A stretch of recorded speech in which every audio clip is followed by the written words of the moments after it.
Tinalakay ni Congresswoman Jinky Luistro ang mga paghahanda ng prosecution team para sa nalalapit na impeachment trial ng Vice Presidente ng Pilipinas. Ipinaliwanag niya na hindi lamang siya ang pangunahing prosecutor dahil ang buong grupo ay kumikilos bilang magkakasamang taga-usig na may isang layunin, gampanan ang kanilang tungkulin ayon sa konstitusyon para sa sambayanang Pilipino. Ayon kay Luistro, nakatakdang magsimula ang impeachment trial sa Senado sa Hulyo 6, ngunit wala pa ring pinal na kumpirmasyon o opisyal na abiso tungkol sa eksaktong schedule. Ipinapakita nito na marami pang hindi tiyak sa proseso, lalo na dahil maaaring magkaroon ng pagbabago sa liderato ng Senado bago magsimula ang paglilitis. Ipinaliwanag din niya na ibang-iba ang magiging sitwasyon sa Senado kumpara sa mababang kapulungan ng Kongreso o House of Representatives. Sa Senado, mas komplikado ang usapin dahil may halong politika, alyansa, at iba't ibang interes. Aminado siyang masanay sa litigation o aktual na paglilitis ang kampo ng depensa, ngunit naniniwala silang mas mahalaga pa rin ang lakas ng ebidensya kaysa sa political alignment o dami ng kakampi. Isa sa pinakamahalagang plano ng prosecution team ay gawing simple at malinaw ang presentasyon ng kaso. Karamihan sa paliwanag ay balak nilang gawin sa wikang Filipino upang maintindihan hindi lang ng mga senador kundi pati ng ordinaryong mamamayan. Layunin nilang bawasan ang sobrang teknikal na lengguwahe at limitahan lamang ang mga ebidensya at testigo sa mga talagang mahalaga para mas mabilis at mas malinaw ang proseso. Tinalakay rin ang malaking papel ng media at social media sa impeachment trial.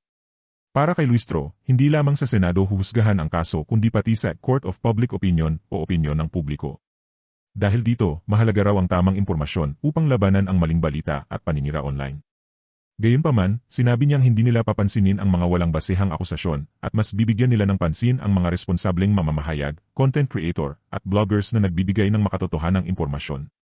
Sa usapin naman ng legal strategy, ibinahagi niyang patuloy nilang ni-review ang mga patakaran sa ebidensya at trial procedures.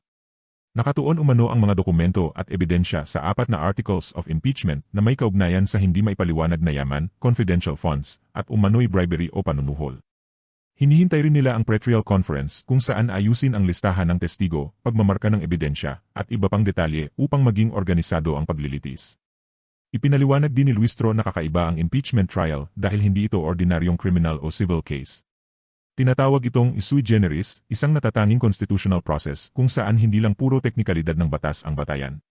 Sa halip, malaking bahagi rito ang konsensya at pagpapasya ng mga senador kung ano ang makabubuti para sa bansa.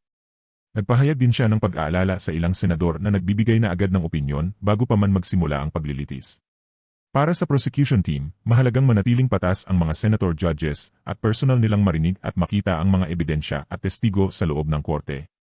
Dahil dito, tutol sila sa ideya ng online o electronic voting para sa ganitong klaseng usapin. Isa rin sa mga napag-usapan ay ang posibilidad na magbitiw ang Vice Presidente habang nagpapatuloy ang impeachment trial. Ayon kay Luistro, kahit mangyari ito, dapat pa ring ituloy ang paglilitis dahil may iba pang posibleng parusa tulad ng perpetual disqualification o permanenteng pagbabawal na humawak muli ng anumang posisyon sa gobyerno. Sa kabila ng inaasahang mga personal na atake, paninira, at online harassment laban sa prosecution team, sinabi ni Luistro na handa silang harapin ang lahat ng ito.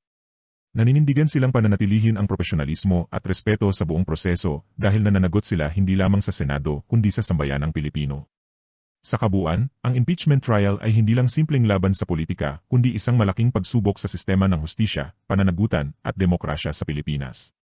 Para sa prosecution team, ang pinakamahalaga ay maipakita ng malinaw ang ebidensya at maunawaan ng taong bayan ang buong proseso dahil sa huli, ang mga Pilipino pa rin ang tunay na huhusga sa lahat ng mangyayari.